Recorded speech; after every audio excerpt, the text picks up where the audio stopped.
Trumpeta italia katika anga like this.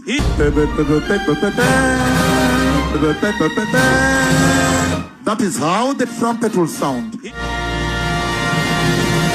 Iko Nini. So jana kulikuwa na a hot mic ili happen Masaiza Migori. Ina time Junet alikuwa anabonga na Oburu Odinga. Kama ujui ya hot mic ni nini, ni ile time unakuwa unatumia microphone, other people can hear but you think that they can't hear. So when this happened, of course, wasee wakaanza kusema that Junet is showing Oburu Odinga, is telling Oburu Odinga on how to like insult Aida. So wacha tusikize like what had happened, and I'll give you my 2 cents. Before nipatiane my 2 cents, wacha ni confess. Okay, maybe I'm not a linguist, but wacha tusikize. Yake anaweza oa yeye.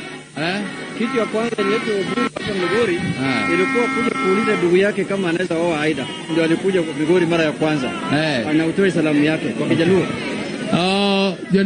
So umesikia hapo, kitu ya kwanza kumleta Migori ilikuja kuuliza ndugu yake kama anaweza oa yeye. Then aka repeat. Kitu ya kwanza yake kukuja Migori ilikuja kuuliza ndugu yake kama anaweza kuoa Aida. Okay. So kumbuka, this is supposed to be about attacking Aida. So acha tusikie na Kijaka. I'll try to translate it the best way I know how. Jodalawa ungeni anaora Migorika. Watu wa kwetu mnajua mimi ni semeji yenu. Koroja game maka jakom ogosimo. Ni mondo nyisu jo Migori ni mondo miyo odhi dalawa sakwa kucha mondo obed dhako mondo Raila kende. So anasema kuna mse fulani anaitwa Jasakwa.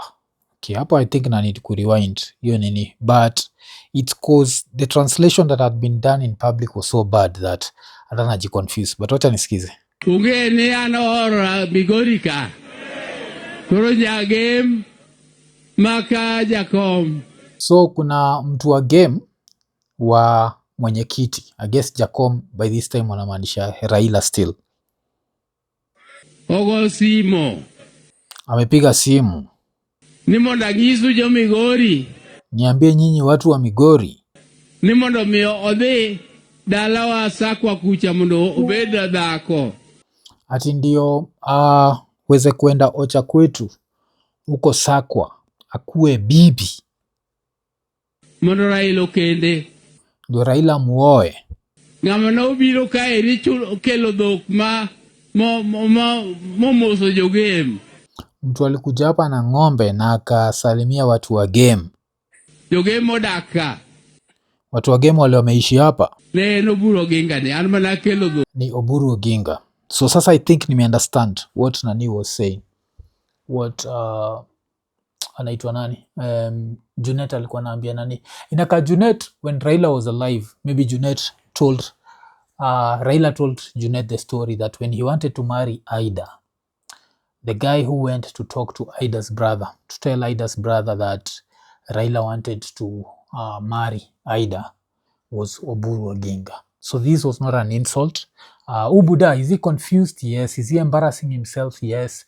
But let's also not get caught up na hizi fake translations. Because hii kitu ungecheki online vile ilikuwa inatranslatiwa. But vile nimesema mimi si linguist wa Kijaka. So kama wewe ni linguist na nimesema kitu mbaya, usitumie majina kama ignorant, mijenga.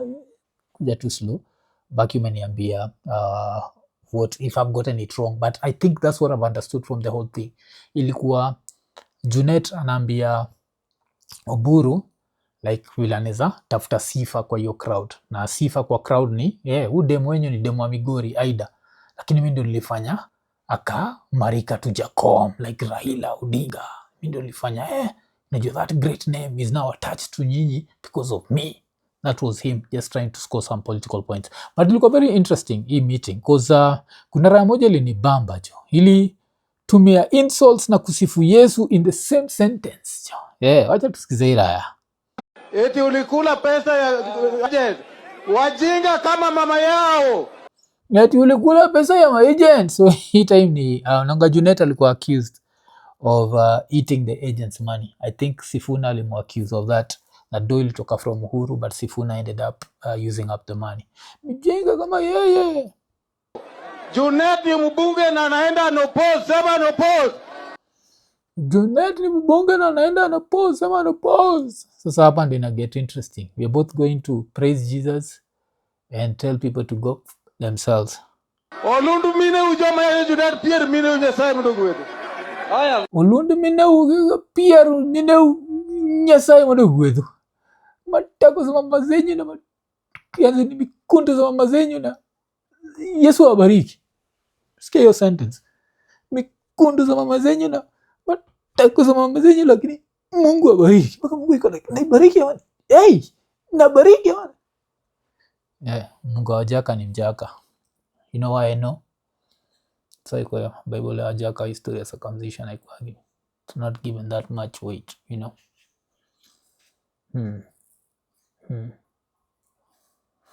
Was Adam circumcised? What about Cain and Abel? Nani alididisha mwingine? Cain ndiye alididisha mwingine. So according to Moses Kuria, Cain, because Cain alididisha Abel na mawe. Na Jaka si upendaga mawe. Damn, the first Cain misleads the mind. Damn, Moses Kuria's theory has just been proven right. Moses Kuria, popote ulipo. And still talking of Ubuda, anaitwa Buru. Like one of the people who, like, yeye wagani senator wa Siaya, but yeye the governor is, they don't see eye to eye. So the governor wa Siaya, Orengo, decided to talk about him. And I feel like this was respectful, and as respectful as it can be, because it was factual and still with a tinge of disrespect. Wacha tusikize. I was born in a political family, of the grandest of uncolorful politician. That was his father. Most of his father's life, he was in the political background. He never really was in the forefront. He never tested tear gas. He has never been inside a police station. His father was arrested many times, detention in a police station. So it was not by accident that Raila was the true heir. But he's a good man. He's an honest man. But I think he cannot be able to lead the party in the right direction if he is going to be manipulated by characters within the party whose major objective. Actually nini, because I've seen him do some stuff like ile kuna ODM anashinda ukifanya ma challenge na yeye, alifanya challenge na yeye ya mawe, weka mawe, and then she also did another challenge with him where she'd want gloves, and I was there thinking like, this is now, it's bordering on disrespect. And ausamaga like once a man and twice a child. That reggae shit, once a man and twice a child. Okay, I najuaga from reggae, but I know it's an English phrase. And what that basically means is the cycle of life. You start out as a child, you're slow, you need help, you become whoever you are, and then you go back to needing help. Najua. So you're once a man and twice a child. And I feel like Oburu is going through his twice a child phase, and they're really taking advantage of it and really embarrassing him and making him do stupid stuff. Najua.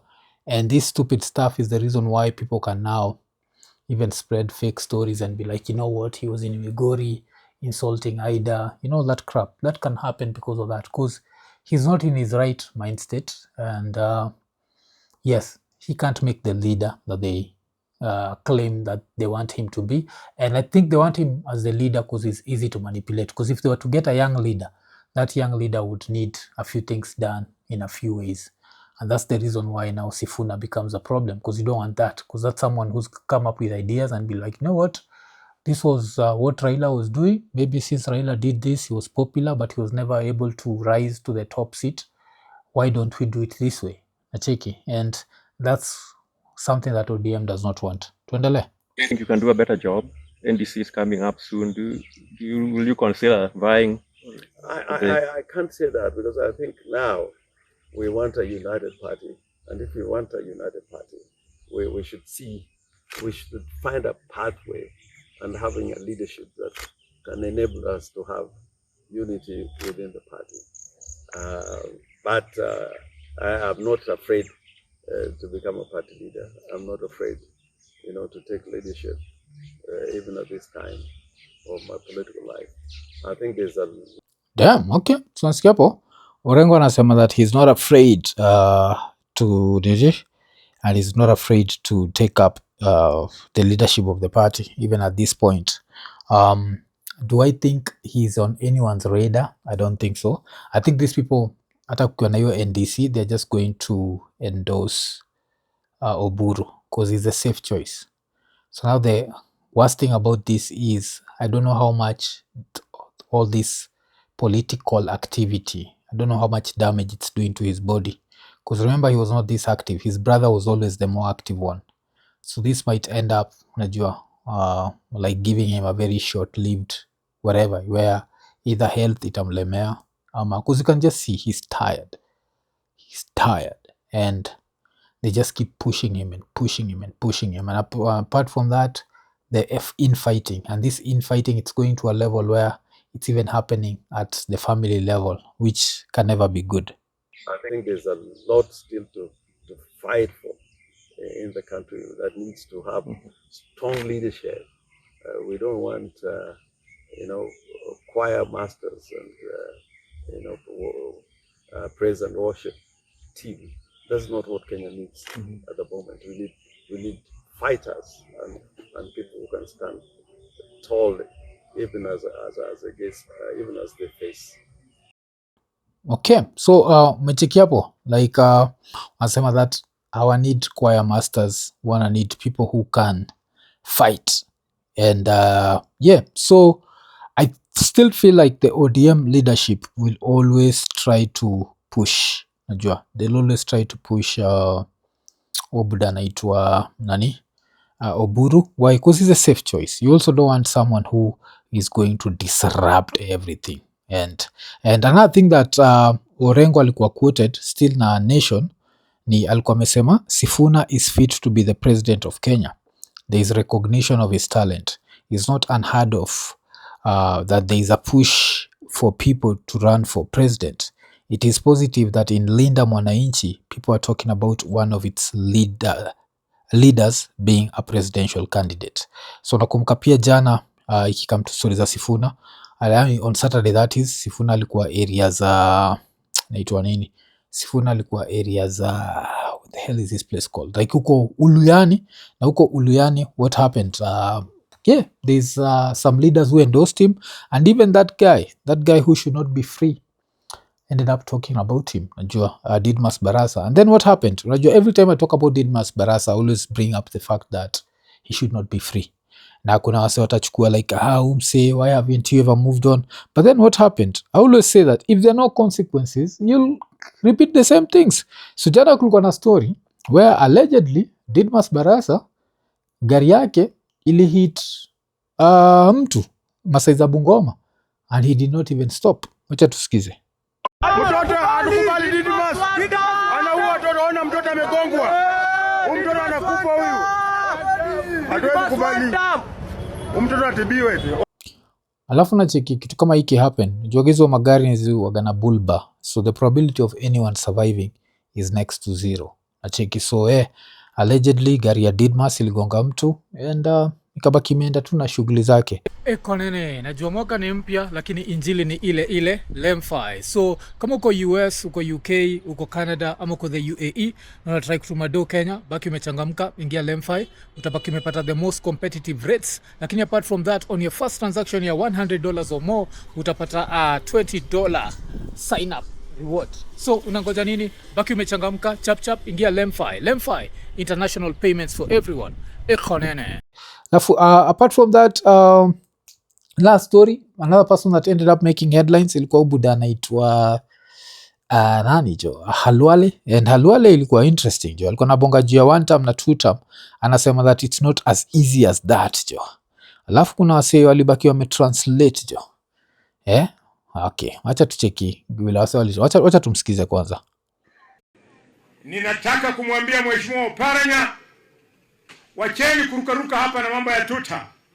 Kusema tuta ni kitu rahisi, but we must engage with the president. Tukae na yeye aseme, ninamuomba mnisaidie kura mara ya pili, alafu tumwambie your excellency, kabla hatujakusaidia ufanye hii na hii na hii. Akishamaliza tunakuja tunamwambia tuta hii tuta bila sababu, yani usubiranga kutokole basiro Khalwale akabeza hunjeroho pako homberitse chuba kweza za shikaya ta. Damn. So yaba hamdarite. Watu walikuwa nasema that umselko ametranslate ati Senator Boni Khalwale joins the Linda Mwananchi Brigade led by Edwin Sifuna in saying President Ruto ni one term. He states that hata malaya hawapeani bure jo. So hapa sijui kama anaita Oparanya jo, ndiye anaambiwa ni kura unapatiana bure jo. Oparanya iko mimi kura kweli.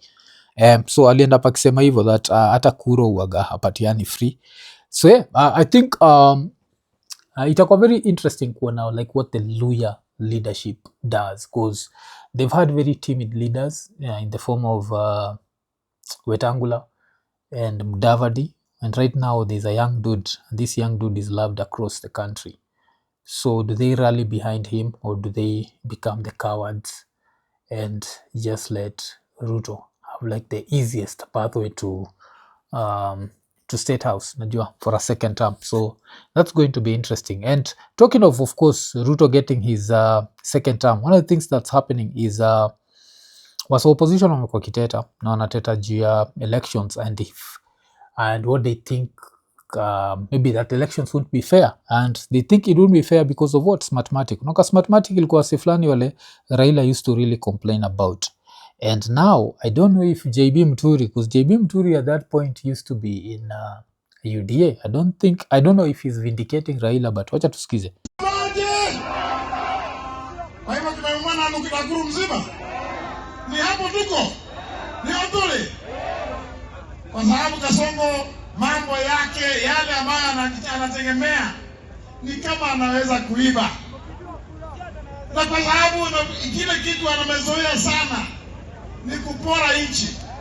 Tunataka kuadhimisha watu wa IEBC mwezi uliopita, exactly on 28th of January, all of us tulienda pale kwa IEBC tukamwambia, huu mtambo ambao mnatumia kwa sababu umejulikana huko na itilafu kutoka kule Marekani, kule Namibia, kule South Africa, lazima muondoe.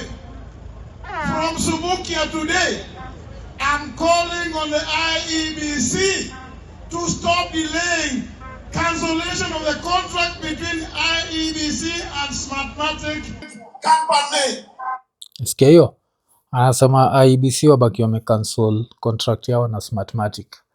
Smartmatic of course ilikuwa wale watu wa Kamago, nakumbuka kina Raila wakiteta juu ya Kamago. But wacha tuendelee.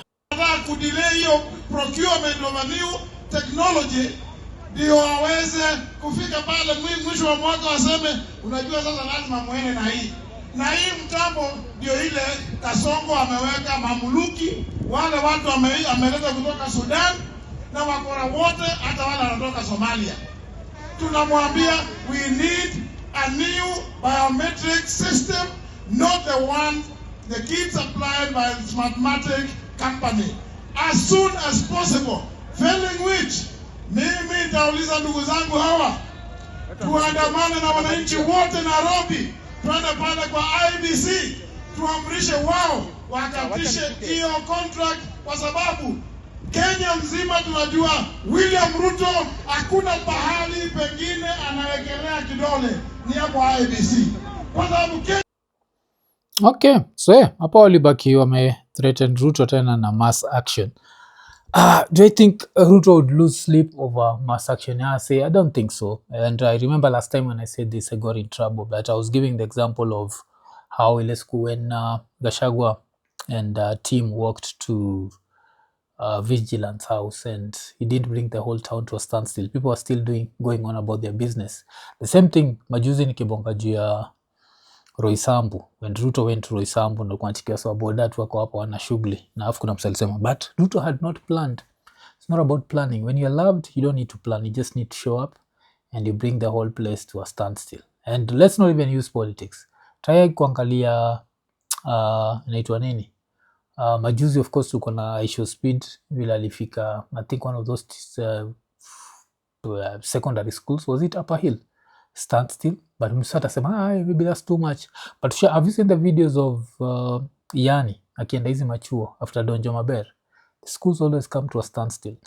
The fact that majuzi Ruto akiwa Roysambu, everyone was going on about their business shows you and the same thing pia ile siku kwa akina nani wakitembea wakienda Vigilance House and akukuwa na shughuli, means that right now if you are to threaten the president with mass action, if I am like ningekuwa na work for government, nizambia gava acha tu afanye kila utafanya. I would not be threatened. I would not lose sleep over it. But yeah, let's see what ends up happening. And yeah, let's see if pia kama Sifuna will end up actually like getting the guts to do what he should do. But before nitoke hapo, let me go back to umse moja. Umse alidedi on Saturday. So the Sunday Standard ilikuwa na fearless MP. Then ika from 1972 to 2026. So this guy died when he was 54 years old. Then ikakuwa GUMROAD Kir MP Johanna Ngeno, pilot George Were, Amos Kipngetich Roth and Nick Koskei died in a helicopter crash in Chepkiep, Nandi County yesterday. The aircraft attempting an emergency landing amid heavy rain caught fire, with 2 more bodies yet to be identified. Ngeno, a 3-term MP known for his fiery, sometimes confrontational, sometimes was a passionate defender for his constituents, often challenging government actions on many issues. I think ni sometimes confrontational. Okay, so then akaekwa hapo. But now someone else had posted and said that yeah, this guy has died, but just because he's dead, we should not end up painting him as an angel. And I think this is something that's very important. Wasana need kujua. Just because mtu amekufa, haimaanishi now they be turned into this angel if they were not that when they were in life. So kulikuwa na unaccounted bursaries za the year 2023-2024. And one of the places that had been put here, the place ilikuwa mbaya kabisa ilikuwa ni Awendo. Awendo CDF kulikuwa na 125 million missing. Awendo ndo waga place ya nani? I think I know that dude. The hell is the name of that dude? Alafu I think is that Atandi character ama? Alafu sasa now GUMROAD Kir, the amount of money missing was 52.9 million shillings. That's in 1 year. So you can try and imagine if that's the same pattern that's maintained, that would mean that in 5 years that would be $250 million. That means that even as we talk about this person, we should not pretend like they were perfect. Najua. And I think another thing that happens with Kenya is all you need to do is to criticize the president and all of a sudden you become nini. Oh, but me notice Awendo see this Atandi character. This Atandi is a Lego songa. Awendo inakuwaga nani? I don't want to know. But yeah, Awendo, damn, 125 million missing. And that's the reason why the MPs have been really fighting for NGCDF, because that's easy money for them. They don't have to account for it. And they know that the fact that they can give out a few bursaries means that Kenyans will always support the nonsense. And that's what you end up with. A situation whereby 52.9 billion shillings went missing in 2023-2024. I don't know how much went missing in 2024-2025. And I don't know how much is missing in 2025-2026. But yeah, I think as we remember people, let's remember them for who they were, not what we want them to be. Iko Nini.